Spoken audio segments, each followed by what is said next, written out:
fines del siglo X, la Inglaterra anglosajona alcanzaba su máximo poder. Las invasiones vikingas se habían sofocado, pero ¿el desastre estaba cerca? ¿Volverían los saqueadores nórdicos? ¿Por qué el último rey anglosajón de este siglo sería conocido como Ethelred el Indeciso? En 991, Olaf Tryggvason de Noruega avanzó con una flota vikinga sobre Malden. Aquí, Olaf se enfrentó al anciano Elderman Byrnod de Essex en una de las batallas más decisivas de la época. Después vinieron años de nuevas incursiones vikingas en toda Inglaterra. Los saqueadores nórdicos se llevaban botines y esclavos por barco entero. El rey Ethelred se negó a tomar una espada y liderar la defensa de su país. Para los clérigos ingleses de esa época, esto era el Apocalipsis. Como se predijo en el libro del Apocalipsis, este es el reinado de Ethelred, el Indeciso. Acompáñanos hoy en Historia de las Cruzadas Reales mientras exploramos la mayor crisis en la historia de la Inglaterra anglosajona. Y recuerda, no hay mejor maestro que la historia.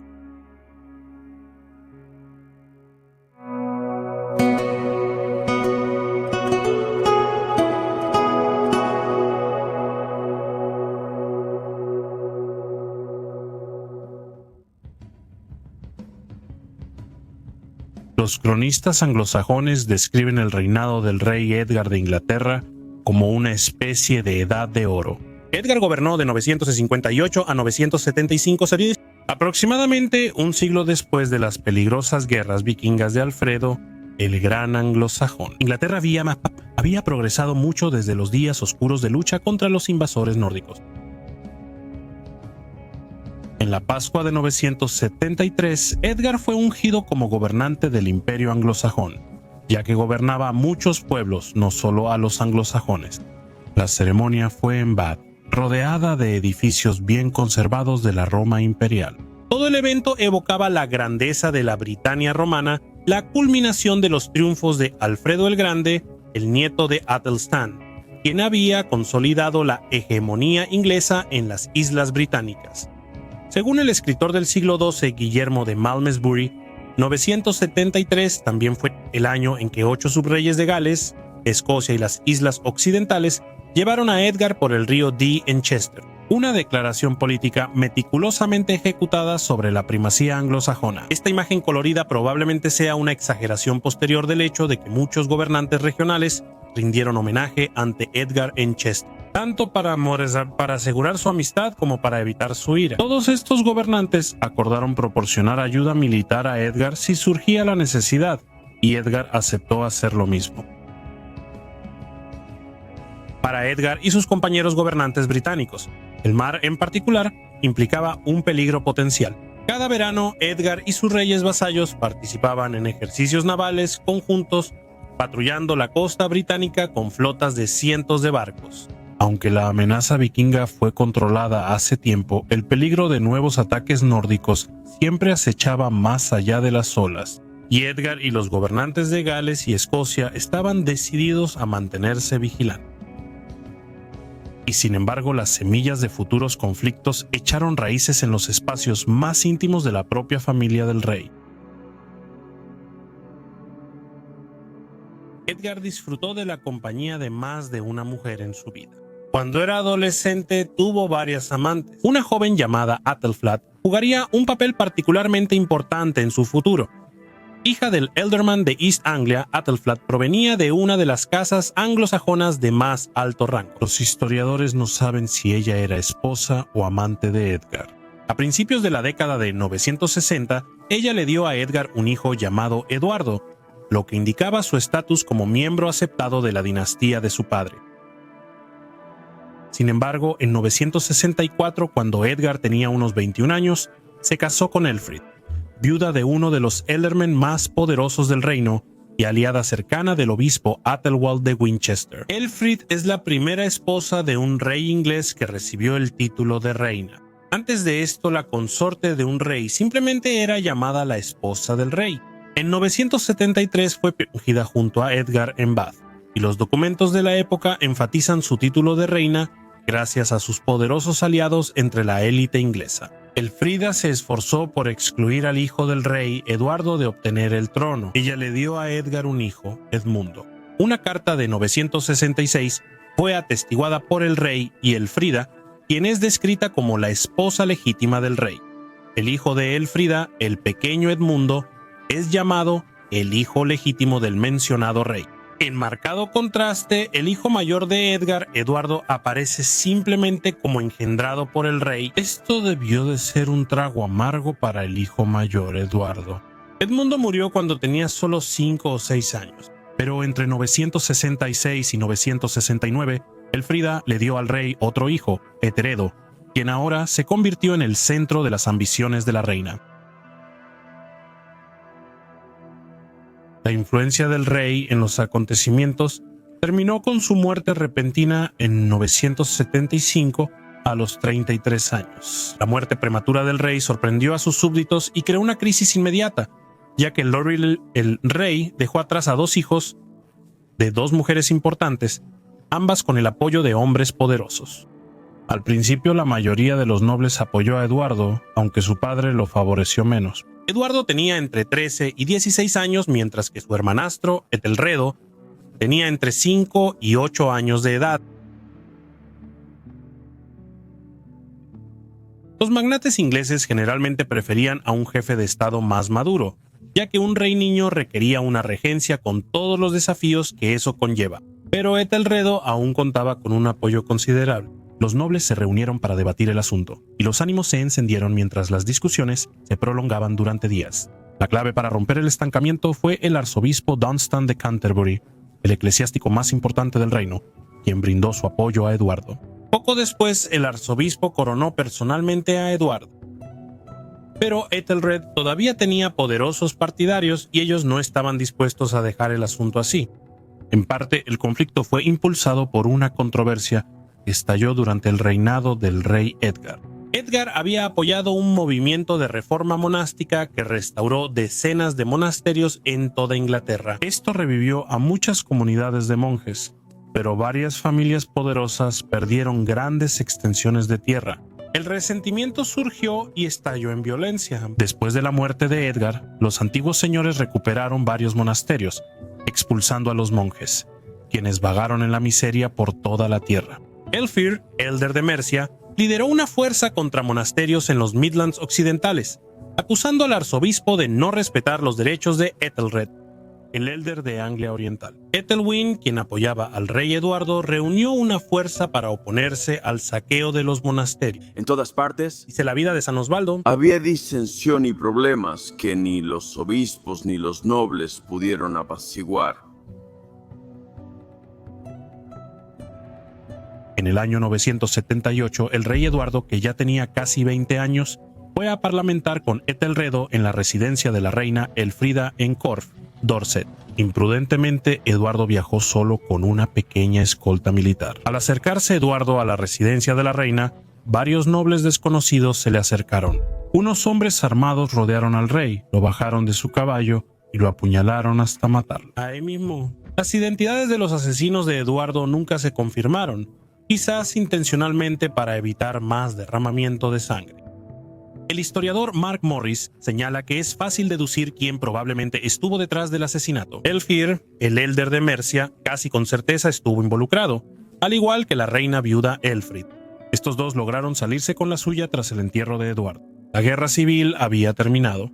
Los magnates acordaron elevar al joven Ethelred al trono. Ethelred, llamado por los cronistas Ethelred, el impreparado, ahora comenzaba lo que se considera uno de los reinados más desastrosos en la historia de Inglaterra.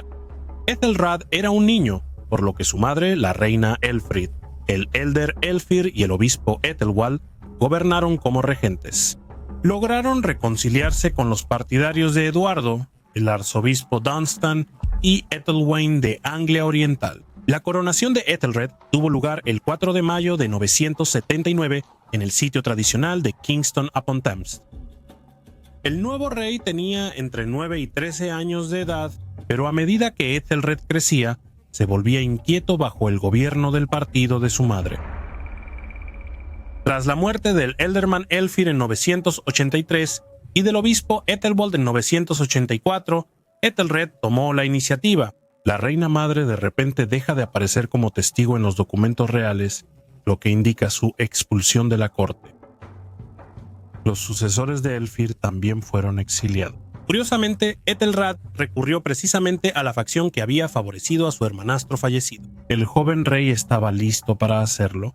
Solo era un niño cuando mataron a su hermano. Ahora podía venerar a su hermano muerto como un mártir y emplear a los partidarios de Eduardo para ejercer su propio poder y demostrar su nueva política. Ethelred se casó con Alfgifu, hija del ealdorman Thord de York, un opositor del difunto obispo Ethelwald. Pero el rey también comenzó a apartar a algunos opositores de su madre, en especial Dunstan, arzobispo de Canterbury. El obispo de Rochester se quejó de que Ethelred dio tierras de la iglesia a un favorito real, y Ethelred respondió enviando hombres armados a su diócesis. A estas alturas, el arzobispo Dunstan ya era anciano, y su último acto fue condenar la política del rey. Dunstan murió en 988. Ya no quedaba nadie para oponerse a la voluntad del rey, es decir, ya no quedaba nadie dentro de Inglaterra. En la década de 980 surgieron informes de barcos vikingos vistos en la costa. Comenzaron a ocurrir incursiones aisladas y luego se volvieron más frecuentes. En 988, el año en que murió el arzobispo Dunstan, vikingos desembarcaron en Watchet, Somerset, y lucharon contra las fuerzas locales inglesas. La crónica anglosajona registra la muerte de muchos tanes en los combates. Después de sufrir muchas bajas en ambos bandos, los ingleses prevalecieron en el enfrentamiento, y aún así, el acontecimiento estremeció a todo el país. ¿Ethelred estaba listo para defender Inglaterra como sus antepasados? La causa de los renovados ataques vikingos a Inglaterra a finales del siglo X es motivo de debate entre los historiadores. El aumento de la población y las luchas políticas internas dentro de Escandinavia podrían ser una explicación. Los vikingos en Irlanda eran un peligro para Inglaterra, pero las flotas enviadas desde Escandinavia fueron aún más devastadoras durante el reinado de Ethelred. La prosperidad cada vez mayor de Inglaterra sin duda solo aumentó su atractivo como objetivo. Los recientes conflictos civiles habían disminuido la vigilancia defensiva del reino. Los nórdicos siempre estaban atentos a otra oportunidad para saquear las riquezas anglosajonas. Cualquier señal de laxitud invitaba a la audacia de los jefes emprendedores, y la noticia se difundía rápidamente entre los saqueadores del mar.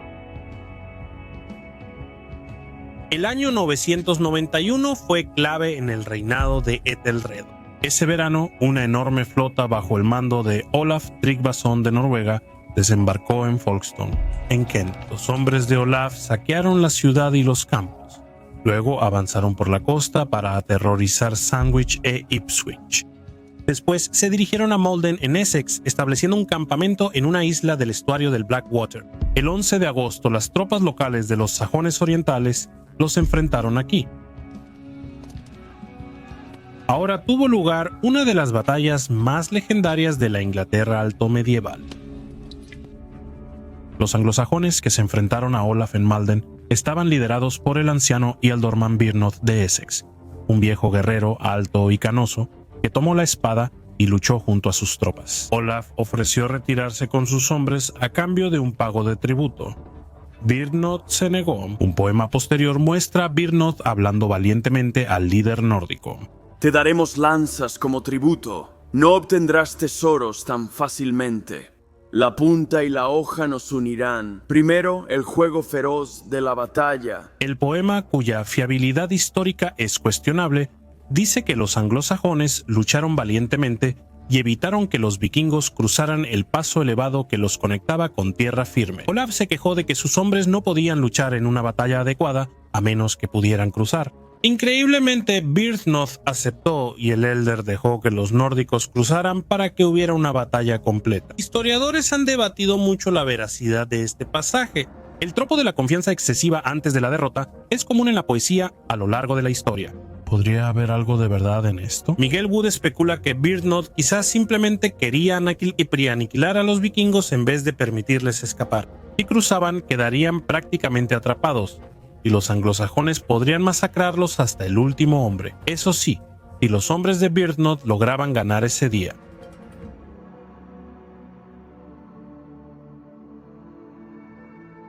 Dejando la poesía de lado, sin duda tuvo lugar una feroz batalla en Malden.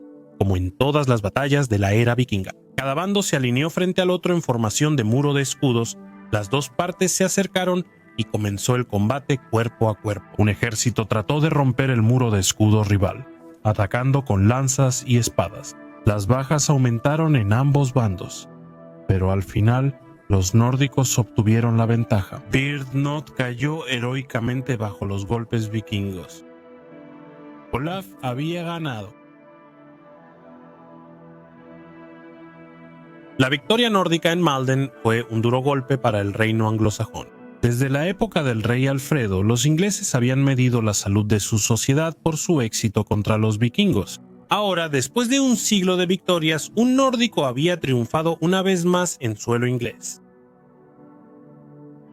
En lugar de salir al campo como los héroes de antaño, Ethelred revivió una práctica odiada de los días más oscuros de las invasiones vikingas, el pago del Danegeld. El rey le dio a Olaf 10.000 libras esterlinas con la excusa de que el nuevo arzobispo de Canterbury, Sigrid, le aconsejó tomar esa medida. Casi podemos sentir el desprecio de los cronistas al describir la política del rey. Fue un mal presagio y el inicio de la duradera reputación de debilidad de Ethelred. Los anglosajones despreciaban desde hace tiempo el pago del Danegeld, ya que mostraba debilidad e invitaba a más problemas. Cuando se supo la noticia, cada saqueador del mar estaría ansioso por intentar obtener su propio pago de protección. Tampoco las acciones posteriores del rey calmaron los temores. En 992, los magnates anglosajones reunieron todos los barcos listos en Londres para enfrentar la amenaza vikinga. El rey dio su bendición, pero se negó a liderar la expedición como lo haría un verdadero gobernante anglosajón. Como resultó, la misión fracasó. Muchos culparon el fiasco a la ausencia de Ethelred. Antes de empezar el video, revisa mi novela histórica sobre las cruzadas. ¿Por qué la ira pagana se basa tanto en fuentes primarias? ¿Por qué la ira pagana te sumerge en la acción de la era de las primeras cruzadas? Han pasado 24 años desde que los primeros cruzados conquistaron Jerusalén. Roberto de Burris es un joven caballero, hijo de quien ascendió al poder en el nuevo reino cruzado. Nada es más importante para Roberto que defender el Santo Sepulcro, el sitio más sagrado de la cristiandad. Roberto ha sido un fiel servidor de Balduino, segundo rey de Jerusalén, un veterano de la primera cruzada que ahora gobierna el asediado reino cristiano. Pero su amistad con la testaruda princesa Melisenda, hija del rey, se vuelve peligrosamente cercana. En Alepo, el emir turco Balak ha reunido un gran ejército y promete derrotar a los cruzados de una vez por todas. La princesa Melisende siente el peso del futuro sobre sus hombros porque su padre no tiene un hijo varón y ella es la heredera de un reino que su pueblo cree que sería mejor heredado por un príncipe guerrero. ¿Por qué se enfurece el infiel? ¿Exploras un capítulo poco estudiado de la historia de las cruzadas?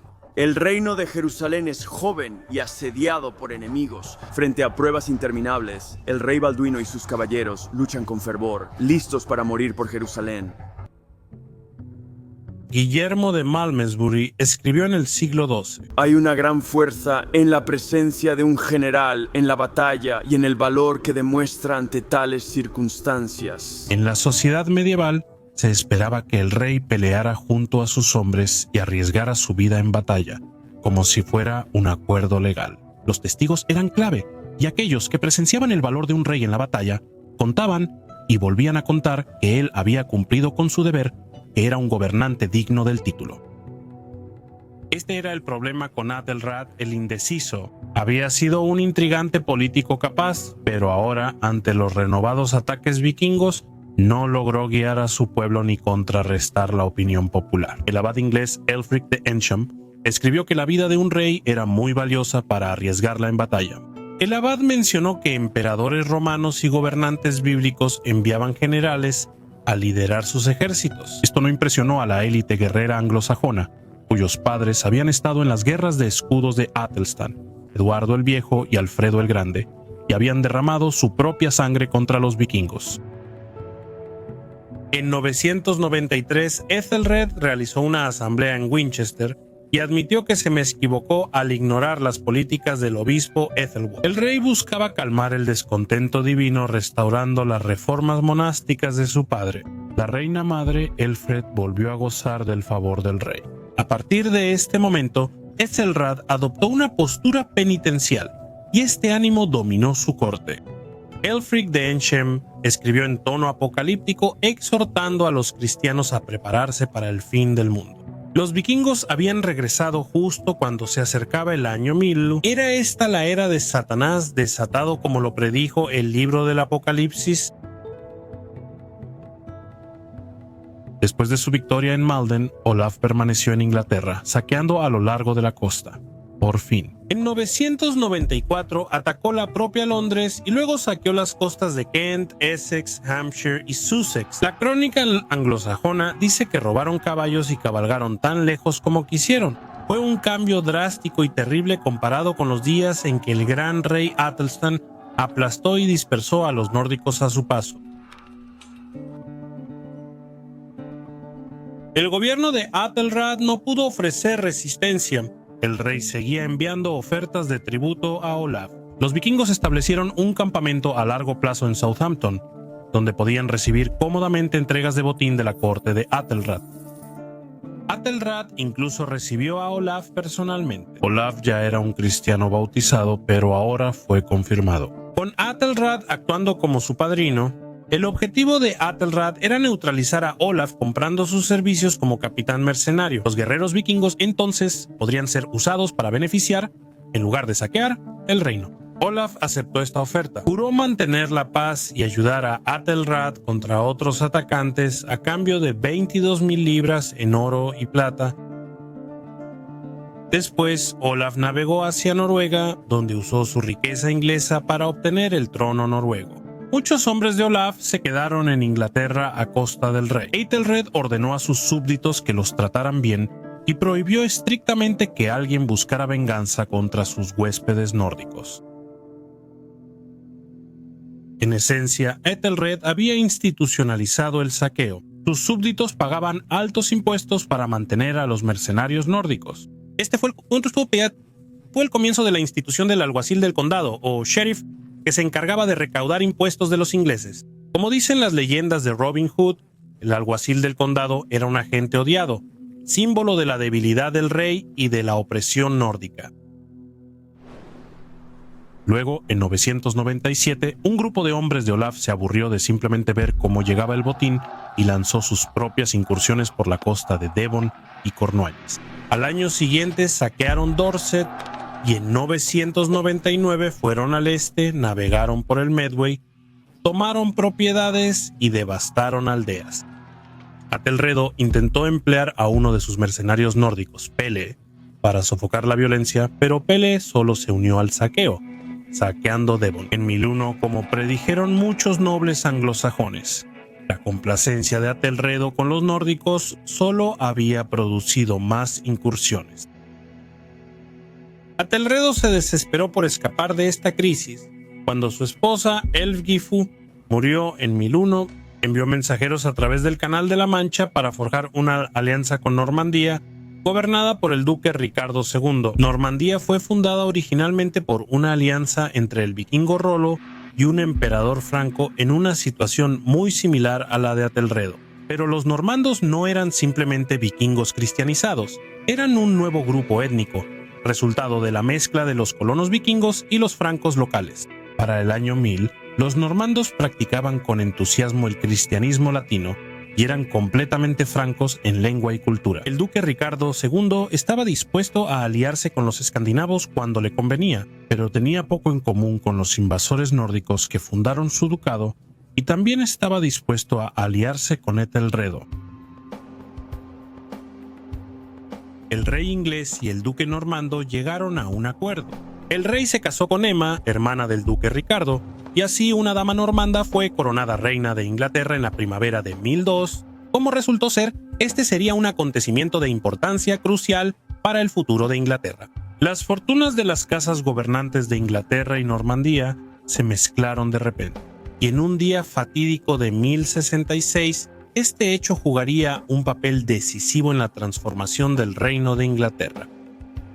Además, Ethelredo ideó una política inusualmente agresiva. En 1002 el rey ordenó matar a todos los daneses en Inglaterra.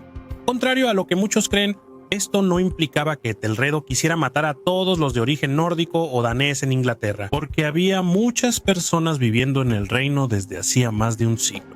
Más bien, Etelredo quería deshacerse de todos esos mercenarios que habían venido con Olaf en la década de 990. Los asesinatos debían llevarse a cabo en el día de San Bricio. Etelredo no tuvo problema en encontrar voluntarios para llevar a cabo estas órdenes. Durante años, los resentimientos habían ido creciendo y muchos ingleses ansiaban venganza. El 13 de noviembre las órdenes se aplicaron en todo el país donde hubiera mercenarios. Los anglosajones mataron a los hombres escandinavos. Siglos después, los arqueólogos descubrieron evidencia de la masacre, fosas comunes con decenas de jóvenes escandinavos que datan de finales del primer milenio.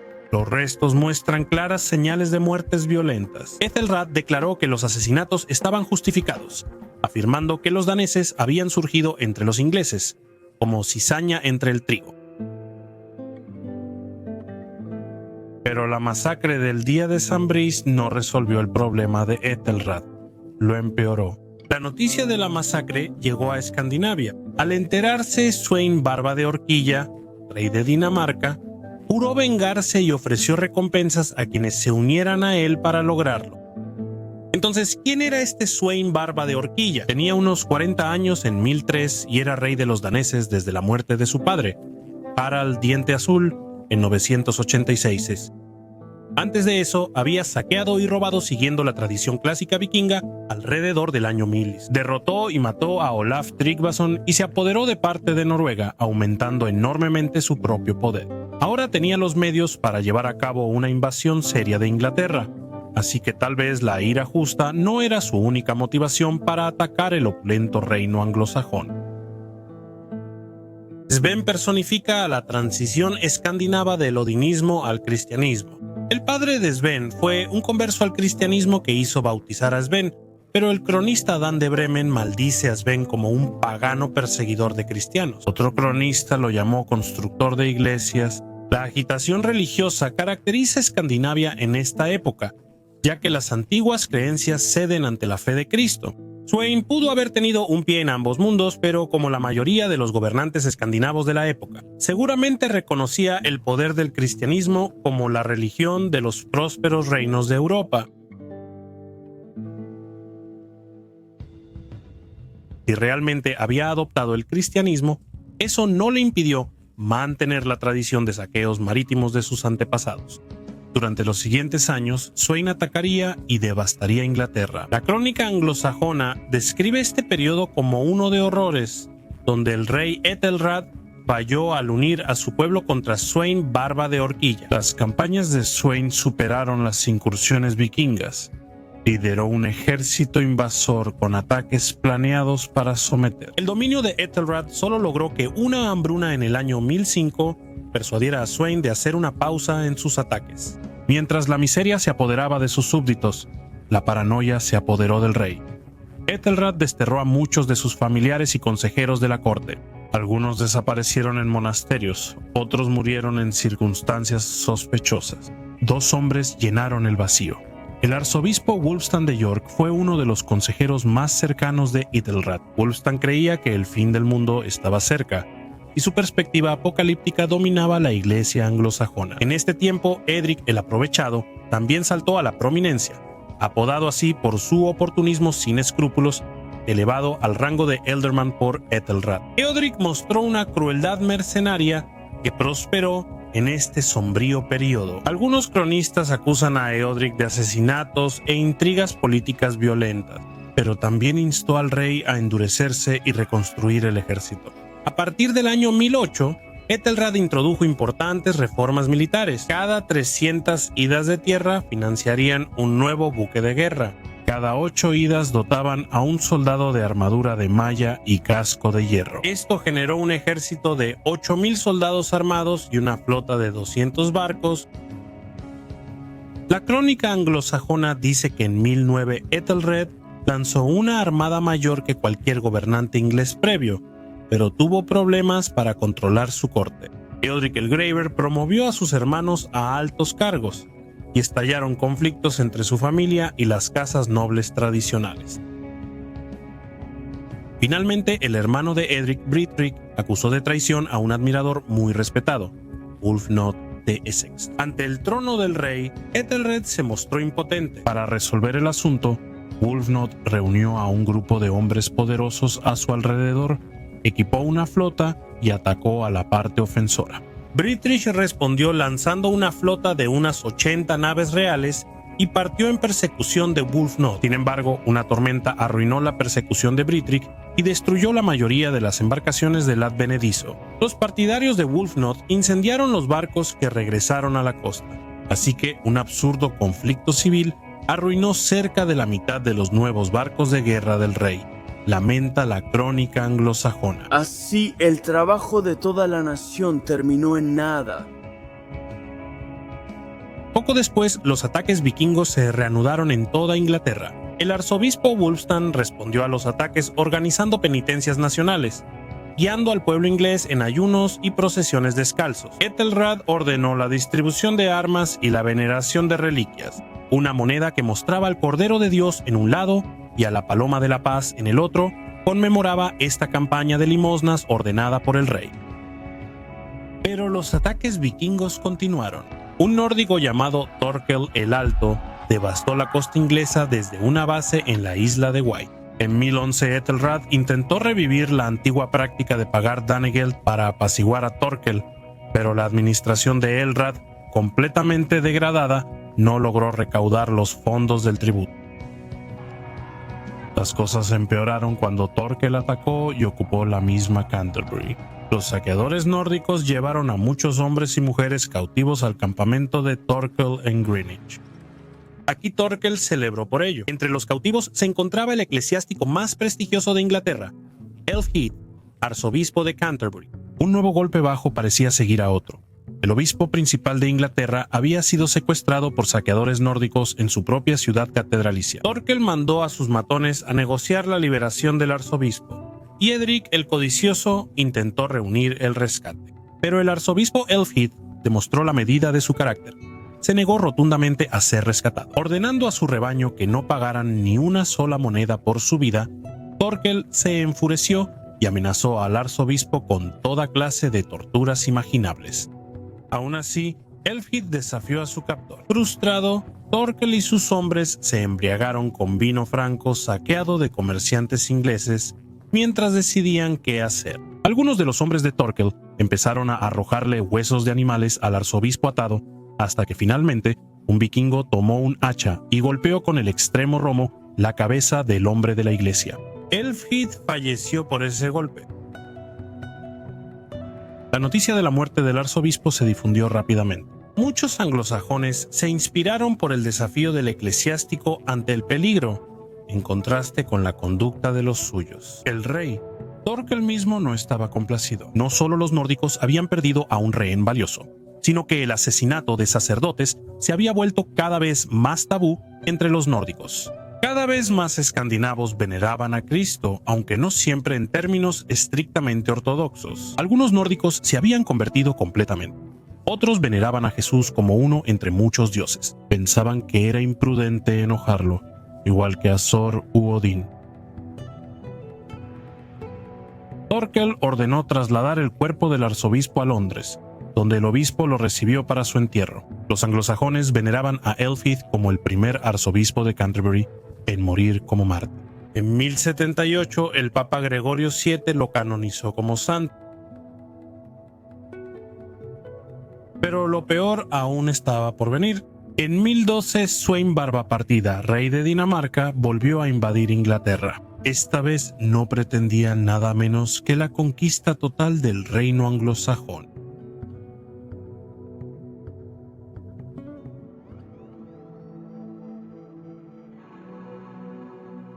El historiador Mark Morris señala que Sweyn decidió invadir Inglaterra una vez más porque se sentía confiado en el apoyo de algunos de los súbditos de Ethelred. La evidencia sugiere que muchos nobles y gente común habían llegado a considerar el gobierno de Ethelred como opresivo, sin mencionar que era ineficaz. Individuos de alto rango en el norte eligieron colaborar con Sweyn. Cuando el rey danés apareció por primera vez con su flota frente a la costa de Sandwich, no atacó objetivos obvios como Canterbury, Winchester o Londres. En cambio, navegó de inmediato por la costa este hasta el río Humber, luego río abajo por el Trent, antes de llegar finalmente a Gainsborough en Lincolnshire. La crónica anglosajona nos dice que a la llegada de Sweyn no hubo combates, pero que la gente de Lincolnshire y Northumbria se sometió a él de inmediato. Esto probablemente ya estaba planeado. Sweyn ya había hecho un trato con las figuras principales de la región para solidificar la alianza. El hijo mayor de Sweyn, Knut, estaba casado con Elvifu, hija del Elder Elfheim de Northumbria. El mismo Elfheim había sido asesinado por Edric el Usurpador en el año 1005 y su familia ahora estaba aliándose con el mayor enemigo de Ethelred. Pero Sweyn no se basó solo en la confianza. Tomó rehenes de entre las casas nobles de Northumbria antes de partir para continuar su campaña. El rey dejó a su hijo, Knut, en Gainsborough, en Lincolnshire, para vigilar los barcos y a los rehenes. Sweyn y su ejército montaron caballos proporcionados por los lugareños y cruzaron la antigua frontera de Watling Street, según la crónica. Luego causaron el mayor daño que cualquier ejército podría causar. En otras palabras, los daneses devastaron el campo severamente. Prácticamente nadie resistió, Oxford se rindió y entregó rehenes. Winchester hizo lo mismo.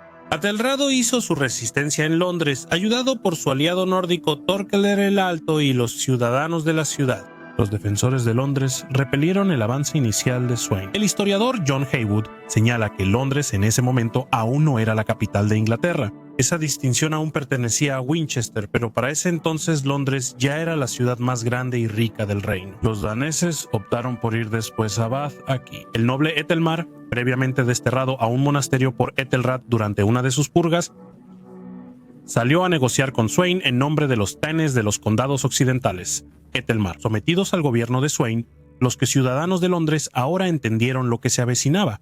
Temiendo la ira de Sweyn, enviaron un mensaje al campamento danés ofreciéndose a rendirse. Ethelred no pudo hacer nada más que huir con sus aliados nórdicos al campamento de Torkel en Greenwich. Aquí Ethelred aceptó la realidad de las cosas.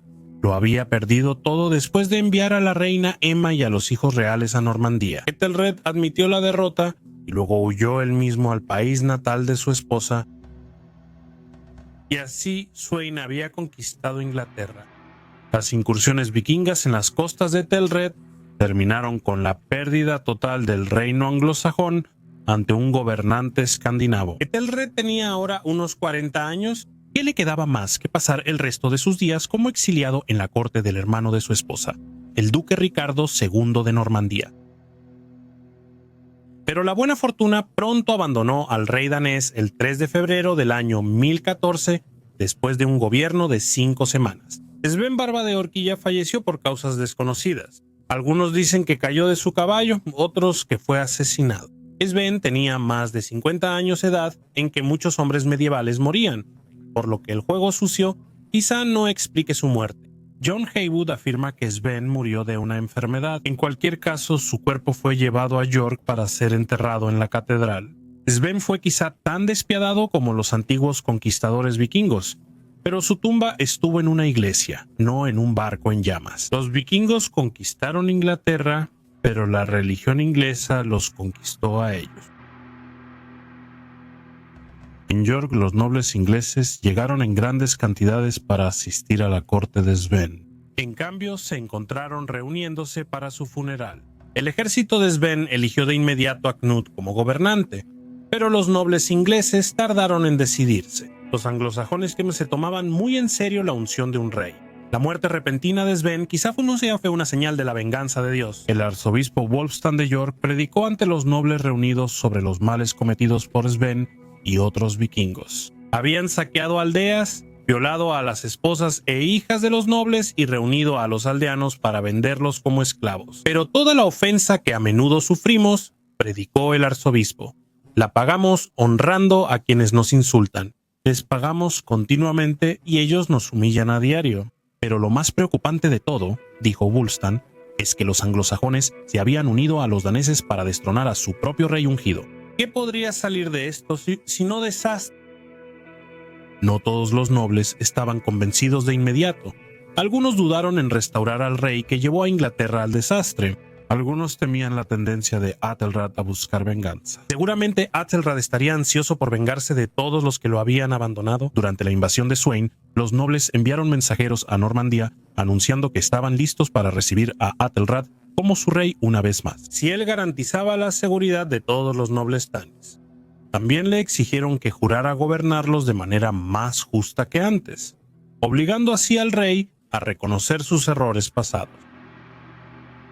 Mark Morris llama a esto el momento de la Carta Magna de Elrad. Quizás Æthelred el indeciso sea el Juan sin tierra de los anglosajones. Æthelred no tuvo más opción que cumplir. Los Tanes y Ealdormen entregaron al rey una lista de quejas, y Æthelred mandó a su hijo Eduardo a Londres para negociar con los nobles ingleses. Eduardo juró que su padre sería un señor bondadoso para ellos y reformaría todas las cosas que odiaba. Los anglosajones ocultaron estas pláticas. El joven Knut, que aún residía en Gainsborough con el ejército danés de su padre alrededor de la Pascua, descubrió lo que estaba sucediendo y comenzó a preparar a su ejército para una nueva campaña. Pero el danés fue superado. Æthelred reclutó al vikingo Olaf Haraldsson de Noruega para unir fuerzas con Thorkel el Alto. Esta coalición anglosajona emboscó y devastó al ejército de Knut. El propio Knut apenas logró escapar con unos pocos soldados, los rehenes de su padre y su vida, antes de zarpar hacia Dinamarca. Knut hizo una parada en la costa de Sandwich, donde mutiló a sus rehenes cortándoles las manos, las orejas y las narices. Dejó a estas almas desafortunadas como una sombría venganza allí, en la desolada costa inglesa. Æthelred volvió al trono, esperando que su segundo reinado fuera mejor que el primero. El arzobispo Wulfstan proclamó: apoyemos todos lealmente a un solo señor real y que cada uno de nuestros amigos ame al siguiente con verdadera fidelidad. Pero hubo poco cambio. Los propios mercenarios noruegos del rey habían derrotado a los daneses por él, y Æthelred ya recaudaba impuestos considerables para pagarles. Æthelred tuvo varios hijos de sus dos matrimonios. Su primera esposa, la fallecida Alfgibu de York, le había dado hijos. Æthelstan, en sus últimos 20 años y heredero aparente de su padre. Además de Edmund, de 24 años, y su hermano Edwig con su esposa Emma, Æthelred tuvo otros dos hijos: Eduardo, futuro Eduardo el Confesor, de unos 10 años, y Alfredo, de 2 años. En 1014, el heredero aparente, el príncipe Æthelstan, cayó enfermo, creyendo que estaba muriendo. El príncipe dejó su testamento a su hermano Edmund. Æthelstan le obsequió una espada que fue del antiguo rey anglosajón Offa. Este era un poderoso tótem del pueblo anglosajón, dado el papel que Edmund terminaría desempeñando en la historia. El regalo de su hermano mayor parece profético y lleno de simbolismo. El príncipe Æthelstan también dio valiosos regalos a un par de hermanos nobles llamados Sigfred y Morcar. Estos dos hombres eran importantes élites anglosajonas, los principales tanes de los 5 burgos. Habían heredado el cargo de su pariente, el ealdorman Elfhelm, asesinado en 1005 por Eodric el Usurpador, adulador del rey. Recordarán que fue este grupo el que parece haber traicionado primero a Æthelred en favor de Sweyn durante la anterior invasión danesa. No debe pasarse por alto la importancia de esta alianza. El príncipe Æthelstan cultivó lazos con los enemigos del consejero favorito del rey Æthelred. La corte real seguía siendo un hervidero de intrigas, y el rey aún no lograba dominar su casa.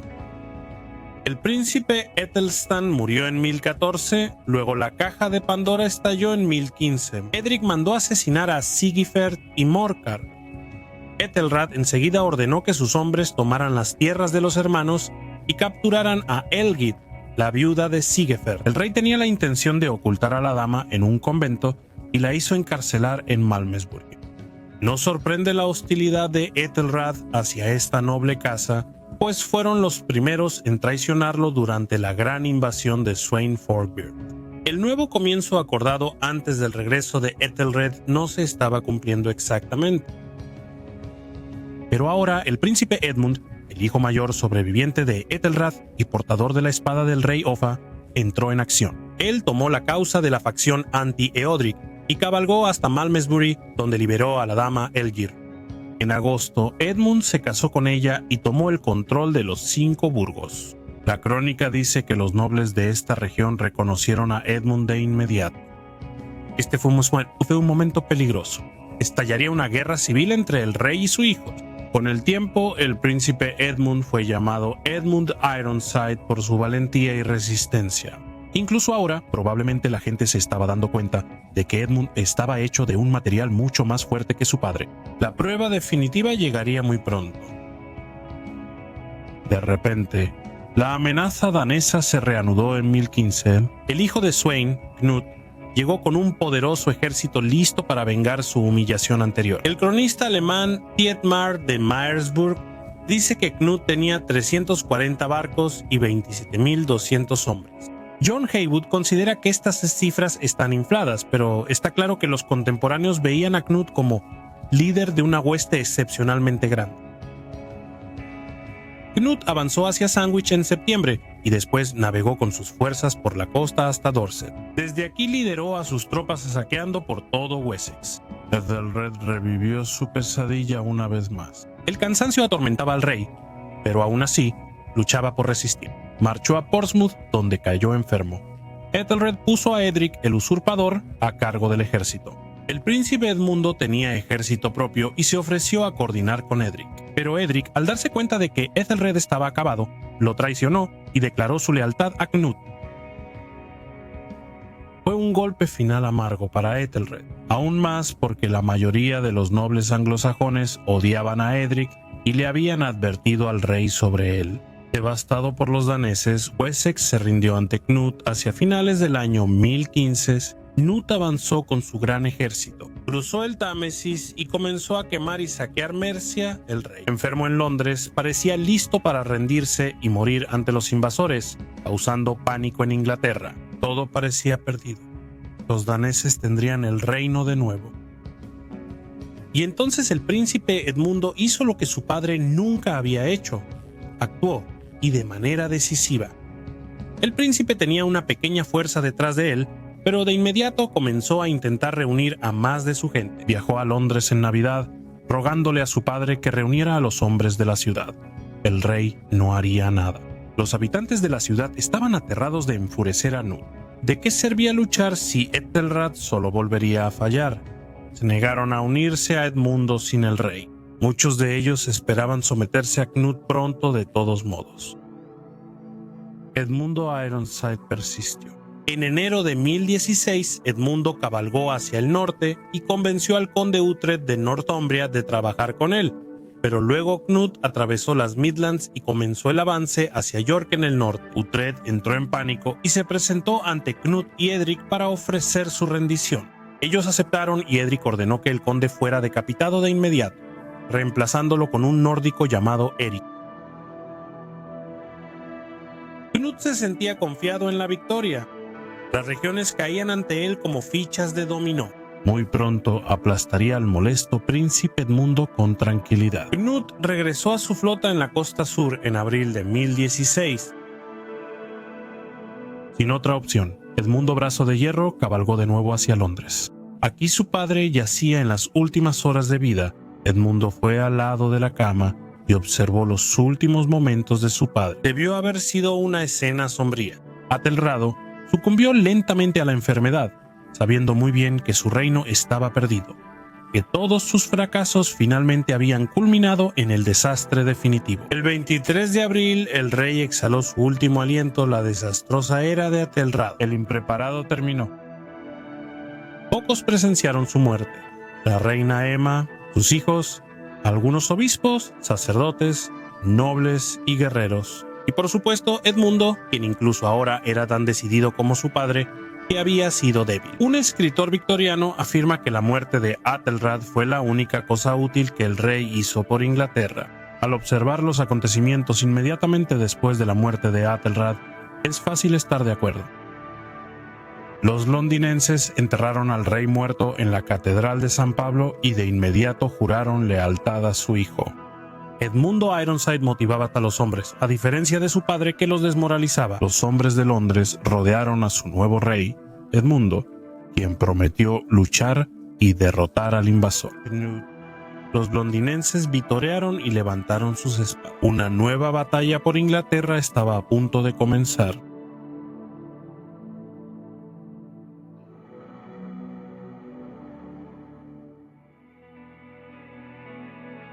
Dos semanas tras la muerte del rey Athelstan, Cnut partió con su flota navegando por el río Támesis hasta Greenwich. Los hombres de Londres acababan de nombrar a Edmund rey de Inglaterra, pero ¿podría imponer su reinado? Frente al desafío de Cnut el danés, ¿podría Edmund contrarrestar a Cnut? Edmund fue a Wessex a reunir tropas. La reina Emma permaneció en Londres con sus dos hijos para animar a los hombres de la ciudad a resistir el ataque de Cnut. Los daneses no lograron cruzar el puente de Londres, así que cavaron un canal alrededor de Southwark y arrastraron sus barcos hasta el lado occidental del puente. El ejército de Cnut entonces cavó una zanja alrededor de todo Londres para bloquear la ciudad y prepararse para un asedio. Sin embargo, Cnut se sentía inquieto sabiendo que Edmundo estaba en Wessex, preparando un contraataque, dejando solo una pequeña fuerza frente a Londres. Cnut partió con la mayor parte de su ejército para perseguir a Edmundo en Wessex.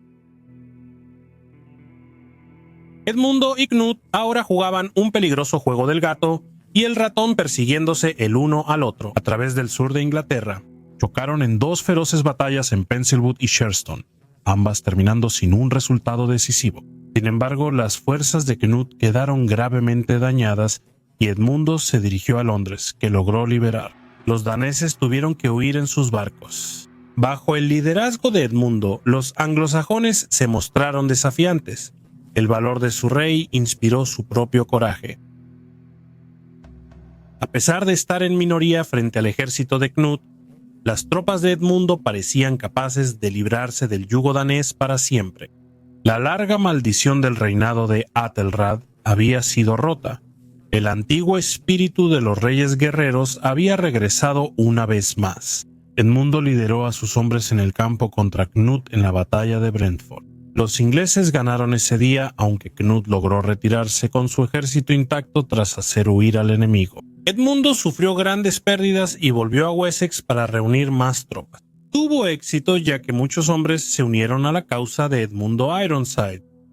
Mientras tanto, Cnut llegó de nuevo ante Londres con su ejército y puso la ciudad bajo asedio una vez más. Los londinenses lucharon con más valor y obligaron a Cnut a retirarse nuevamente.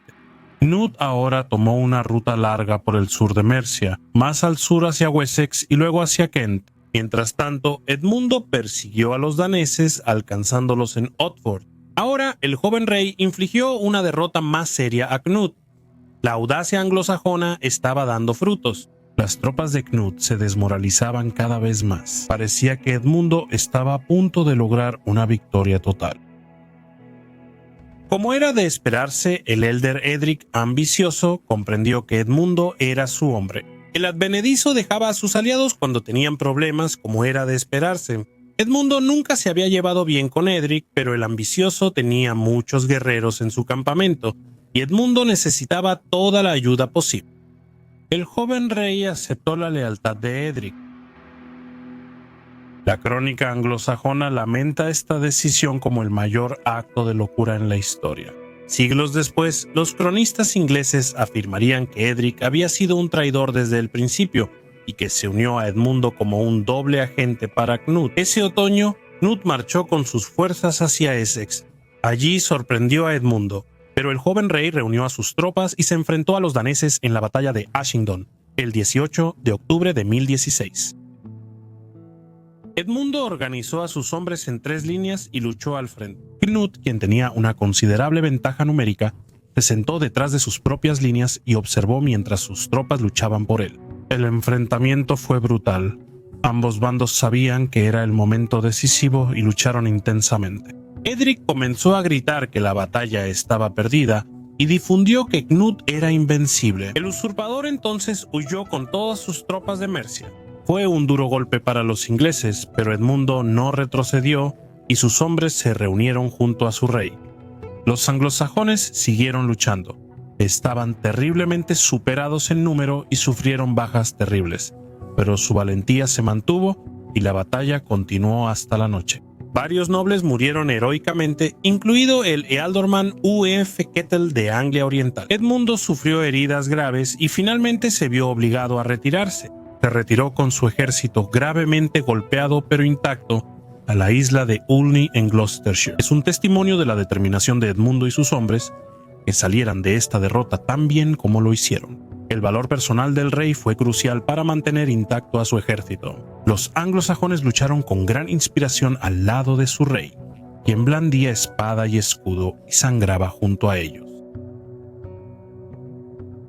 Con la batalla finalizada, Edric fue a Olney para pedirle a Edmundo que pactara con Cnut. Solo podemos imaginar el disgusto de Edmundo al tratar con el traicionero Edric. La realidad era que Edric representaba a una parte considerable del bando anglosajón, y después de la derrota en Ashington, Edmundo tenía pocas opciones más que abrir negociaciones. Las dos partes llegaron a un acuerdo. El Tratado de Olney dividió Inglaterra entre Edmundo y Cnut. Edmundo gobernaría Wessex mientras que Cnut tendría todo el territorio al norte del Támesis. Solo entonces los londinenses se rindieron ante Cnut. Dada la magnitud de la victoria danesa, es sorprendente que Cnut aceptara estas concesiones tan sustanciales. Edmundo era un enemigo formidable, y Cnut pudo haber temido la continuación de la guerra. Cnut embarcó en su flota y volvió a Londres para pasar el invierno. Desafortunadamente, Edmundo había sido gravemente herido en la lucha. El 30 de noviembre de 1016, Edmundo Brazo de Hierro murió. Es probable que Edmundo muriera por sus heridas, pero a lo largo de los siglos muchos han especulado sobre la muerte de este valiente joven rey. Después, los cronistas afirmaron que el traidor Edric envenenó al campeón de Inglaterra, pero los escritores contemporáneos no lo mencionan. Los seguidores de Edmundo enterraron a su rey cerca de su abuelo, Edgar, en la abadía de Glastonbury en Somerset. Con Edmundo fuera, Cnut obtuvo la victoria que no había logrado en el campo de batalla. Toda Inglaterra se sometió a Cnut. El danés ahora era rey de Inglaterra. Cnut eligió Londres para su coronación en lugar de Winchester, y la ceremonia tuvo lugar en enero de 1017 Mosnicetes.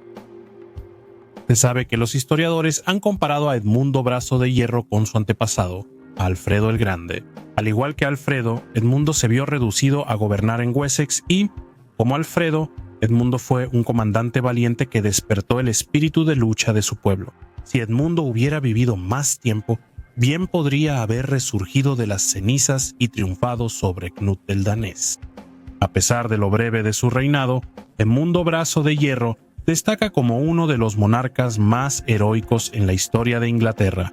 Los sobrevivientes de la casa de Wessex huyeron al exilio. El hermano menor de Edmundo, Edric, escapó a Normandía. Emma hizo lo mismo con sus hijos pequeños, Eduardo el Confesor y Alfredo. Los propios hijos pequeños de Edmundo, Eduardo y Edmundo también huyeron. Estaban a merced de Cnut. Edric insistió en que Cnut asesinara a los dos bebés, pero Cnut, para su crédito, se negó y los envió a Suecia. Ambos niños escaparían a Hungría. La dinastía de Alfredo el Grande fue expulsada de Inglaterra, pero esta no fue el final de la historia. Normandía se convirtió en el refugio de la casa de Wessex, donde el hijo de Etelredo el Indeciso se acercaría al pueblo de su madre. Con el tiempo, esto impactaría de manera decisiva el futuro de Inglaterra. Cnut le otorgó a Edric el Acaparador el gobierno de Mercia, mientras que le dio a Torquil el Alto East Anglia y mantuvo a Jarl Eric en el poder en Northumbria. Cnut gobernó Wessex desde finales de 1017 y sentía que ya podía deshacerse de Edric. Esa Navidad, Cnut convocó a Edric a la corte real. Encantado, Edric partió, convencido de que sería recompensado aún más por su servicio al danés. Edric se llevó una sorpresa cuando entró al salón de Cnut. Los guardias daneses lo apresaron ahí. Ante los nobles y clérigos reunidos, Cnut denunció a Edric por traicionar a Edmund. Era una vergüenza que un hombre se volviera contra su rey. Cnut ordenó a Jarl Eric que decapitara a Edric como una lección para todos los soldados de que debían ser fieles a sus reyes. Eric cumplió la orden del rey y la cabeza de Edric fue expuesta en el puente de Londres. así que la justicia te alcanzó a Edric. Lars Bromberg llama a Edric el traidor más notorio en la historia de Inglaterra, un noble algo desconocido, mitad danés, mitad inglés. Godwin se acercó a Knut y le ofreció su lealtad, aunque había sido leal a Edmund durante toda la guerra civil. Y Knut preguntó al hombre por qué confiaría en el nuevo rey. Godwin respondió que su lealtad a Edmund debería demostrar su valía. Al danés, Knut estuvo de acuerdo. Le concedió a Godwin el condado de Wessex. Godwin, de familia desconocida, llegó a ser uno de los nobles más poderosos de Inglaterra bajo Knut, el danés. Knut otorgó tierras a varios compañeros daneses de alto rango, pero no hubo una gran llegada de daneses a Inglaterra bajo su mando. La mayoría de los vikingos que habían luchado para Knut eran mercenarios, y después de la guerra, la mayoría de ellos regresó a Escandinavia para buscar otras oportunidades. Knut cambió muy poco sobre la estructura del gobierno anglosajón. Mantuvo la mayoría de los impuestos de Ethelred, que habían sido elevados, pero, a diferencia de Ethelred, Knut demostró ser capaz de asegurar las costas inglesas. Logró reducir los peajes que pagaban los comerciantes ingleses en el continente. Knut era un extranjero que había traído una conquista violenta y traumática a Inglaterra, pero su gobierno trajo paz y estabilidad después de años de tumultuosas guerras vikingas. Sin embargo, seguía preocupado por la situación en Normandía, que ahora era el hogar de varias personas que bien podrían desafiar su gobierno. Poco después de su coronación, comenzó a enviar mensajeros a la corte del duque Ricardo II de Normandía, con la esperanza de forjar una alianza. Knut propuso un matrimonio con la hermana de Ricardo, la ex reina de Inglaterra, Emma. Por supuesto, Knut ya estaba casado con una noble inglesa, la dama Elfgive de Northumbria. Ella ya le había dado a Knut 2 hijos, Svein Alfifason y Harald Harefoot. Knut dejó a Alfhild a un lado, aunque le otorgó un estatus honorable en la corte. Claramente, él no había adoptado completamente la idea de matrimonio de la iglesia anglosajona. Ricardo aceptó la propuesta. En 1018, Knut y Emma se casaron una vez más. Emma de Normandía fue reina de Inglaterra. Sin embargo, sus hijos de Ethelred permanecieron a salvo en la corte de su tío en Rouen, donde crecieron como huéspedes honorables junto a los jóvenes nobles de Normandía. Knut es conocido a menudo como el primer rey vikingo de Inglaterra, pero se esforzó por respetar las costumbres de la monarquía cristiana inglesa. Deseaba ser aceptado como igual por los otros gobernantes cristianos de Europa. Apoyó y dotó generosamente a la iglesia y se ganó la estima del clero. En 1027 viajó a Roma como peregrino y presenció la coronación de Conrado II como emperador del Sacro Imperio Romano. Knut y Conrado cultivaron una relación amistosa e incluso concretaron una alianza matrimonial entre la hija de Knut, Gunhild, y el hijo de Conrado, Enrique. Knut también buscó sanar las divisiones entre sus súbditos ingleses y daneses. Él se presentó no como un conquistador extranjero, sino como alguien que continuaba las instituciones de la monarquía inglesa. En 1020 llevó su corte a Ashington, donde había derrotado a Edmundo Lado de Hierro años antes. Aquí el rey dedicó una nueva iglesia que había mandado construir para honrar el lugar de la batalla. También visitó la tumba de Edmundo en Glastonbury, donde ofreció un manto bordado. Solemne trasladó el cuerpo de San Elfhid desde San Pablo hasta la gran iglesia en Canterbury, al otro lado del canal. Los francos admiraron la piedad y el gobierno justo de Knut. El obispo de Chartres le envió una carta a Knut diciendo: «Nos asombró tu conocimiento, así como tu fe. Tú, de quien se decía que eras un príncipe pagano, ahora sabemos que eres cristiano y un donador muy generoso para los siervos de Dios». De algo podemos estar seguros sobre las creencias personales de Knut. Él entendía el poder de la iglesia y se aseguró de hacerse amigo de sus líderes. Su exitosa unión con Emma también solidificó su legitimidad. La reina, unos 10 años mayor que su esposo, fue presentada claramente como compañera del rey en el gobierno. Una ilustración de un manuscrito en Winchester muestra a Knut y Emma de pie, uno al lado del otro. Ambos presentan una cruz ante el altar mayor.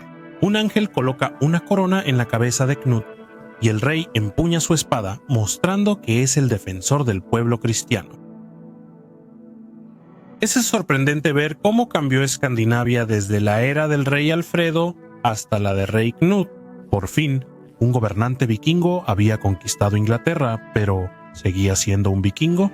En retrospectiva, la cristianización de Escandinavia y la incorporación del mundo escandinavo a la creciente civilización cristiana latina de Europa resultaron ser más significativas. La conquista de Knut parecía acercar más a Inglaterra a la órbita de Escandinavia, pero el imperio del Mar del Norte de Knut, que abarcaba Inglaterra, Noruega y Dinamarca, sería de corta duración. La inestabilidad del reinado de Ethelred fue aprovechada por los daneses, pero también llevó a Ethelred a establecer lazos con los normandos. Eso pronto resultaría mucho más significativo en la historia inglesa. Quizás sin esta amenaza danesa, una alianza entre el duque Ricardo y el rey Ethelred nunca se habría ocurrido, pero sí sucedió. Y los herederos de Ethelred pasaron años en Normandía, acercándose a los parientes de la reina Emma y adquiriendo un gusto por todo lo normando. Gracias por vernos. Ahora, ¿te gustaría ver nuestro documental completo sobre el juicio y caída de los Caballeros Templarios? El enlace está en tu pantalla. Haz clic en el icono del video para verlo. Hasta la próxima, mantengan viva la historia.